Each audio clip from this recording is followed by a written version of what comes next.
Given what most Americans believe, the next statement may be more shocking than any previous. The fact is, the United States is not a country, but a corporation contractually created by the Constitution. Your state is a country, per the law, and your original citizenship is of that country. Our founders instituted themselves to be first and foremost citizens of their respective states. As of 1787, those states already had formed a union, and they created the Constitution for the purpose of perfecting that union in forming a national government. They did not intend that the new nation have any jurisdiction or powers over the states or their citizens that were not specifically enumerated in the Constitution. They stated this point quite clearly in Article 1, Section 8, Clause 17 of the Constitution. They granted the United States exclusive legislation in all cases whatsoever over such district not exceeding 10 miles square as may become the seat of the government of the United States, our District of Columbia, and to exercise authority over all places purchased by the consent of the states. And that is all. The framers further secured the rights of the people with the 9th and 10th Amendments in the Bill of Rights. In the 9th, they established that the enumeration in the Constitution of certain rights shall not be construed to deny or disparage others retained by the people. And in the 10th, they made clear that the powers not delegated to the United States by the Constitution, nor prohibited by it to the states, are reserved to the states respectively, or to the people. The only way the federal government can have any jurisdiction beyond these constitutional clauses is by written permission or contract. Which leads us to another piece of the puzzle, the 14th Amendment to the Constitution, ratified in 1868 following the Civil War. As barbaric as it may sound today, the black slaves, prior to the conclusion of the Civil War, were legally considered to be property, with none of the rights or privileges of free-born people, only duties. The money interests took advantage of America's desire to free the slaves, and found a way to use the swiftly adopted post-war constitutional amendments to enslave all of the people. The deceit is in the wording of both the 13th and 14th Amendments. You will note that the 13th Amendment provides that neither slavery nor involuntary servitude shall exist within the United States. But why the emphasis on involuntary servitude? Isn't it the same thing as slavery? Sure it is. But they had to mention the concept of involuntary servitude because they wished to retain another type of slavery, voluntary servitude. Voluntary servitude is an ancient and established concept. It was the way serfs became subjects to their lords during feudal times in England and other European countries. It was a way for free men to earn a living at a time when all property was held by a select few, and thus anyone who wanted to farm and support their family had first to agree to be subject to a lord of the land. Our forefathers hated this concept and designed our Constitution to exclude titles of nobility, making all Americans sovereign. The 14th Amendment turned the intention of the founders on its ear by making voluntary servitude a requirement for former slaves to gain the rights already guaranteed to free-born United States citizens. When the slaves were released from their involuntary servitude following the war, their status was changed from that of being property to that of being a person. But being a person still entitled them to none of the rights associated with citizenship. So the 14th Amendment ostensibly was written to provide the former slaves with the same constitutional rights of free-born American citizens, but only if they agreed first to become subject to the jurisdiction of the corporate United States. Making oneself paramountly, that is, first subject to the jurisdiction of the laws of the United States, however, limits access to parts of the Bill of Rights, as we'll explain in a moment.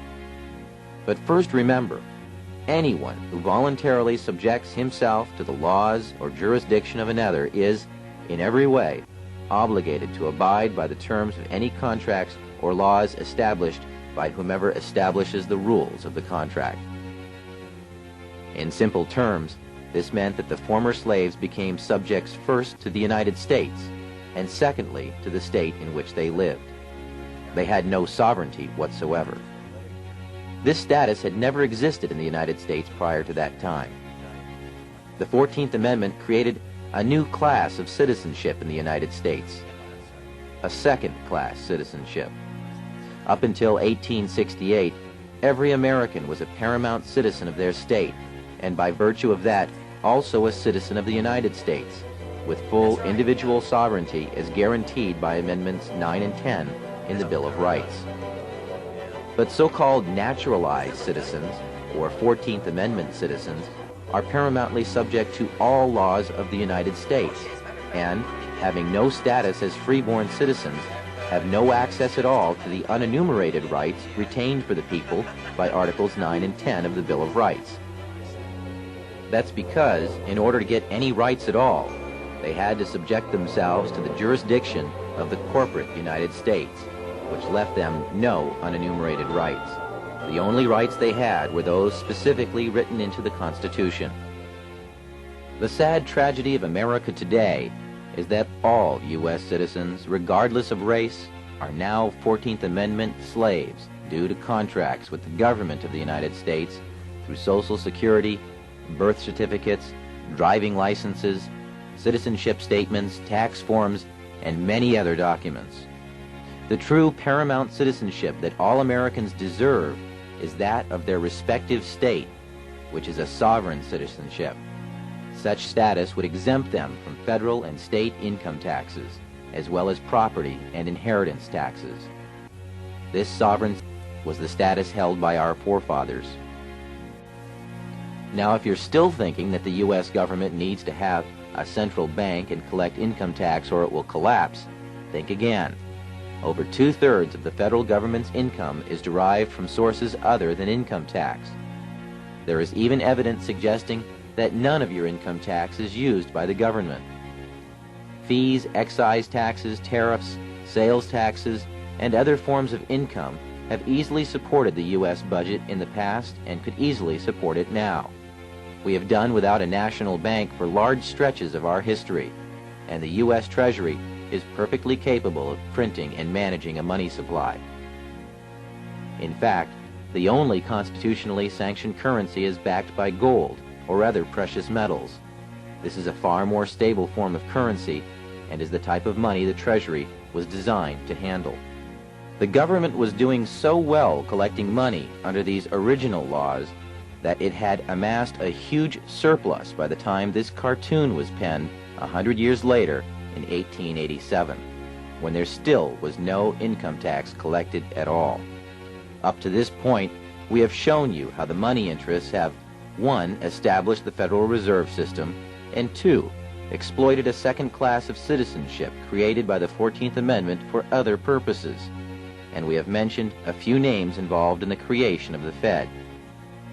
But there are other organizations working for our economic enslavement as well, along with other extremely rich and powerful international bankers.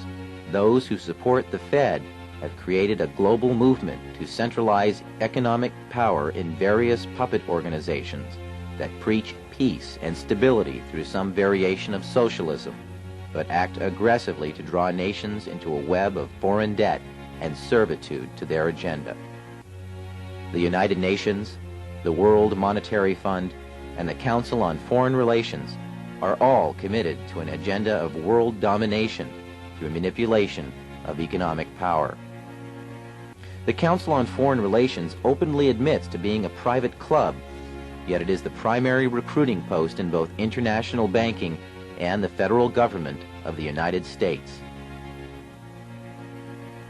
Richard Nixon, Nelson Rockefeller, John Foster Dulles, Dean Rusk, Alger Hiss, Robert S. McNamara, and every president since FDR, with the exception of John Kennedy, have been members of this exclusive club where super financiers and your elected representatives can mix freely and plan the next step in the consolidation of power in a new world order.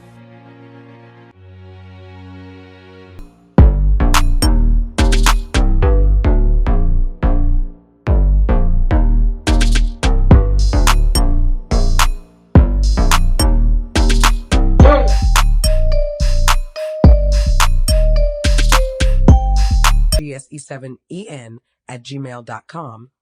Free yourself today. We're excited to provide you with access to the most up-to-date technology and research that have successfully helped numerous individuals in the past. We're confident that they can do the same for you. Please don't hesitate to contact us if you have any questions or concerns. We highly recommend reviewing our information packet, which contains cutting-edge and proven knowledge. We believe that access to this information is important for everyone, and we encourage you to share it with your friends and family.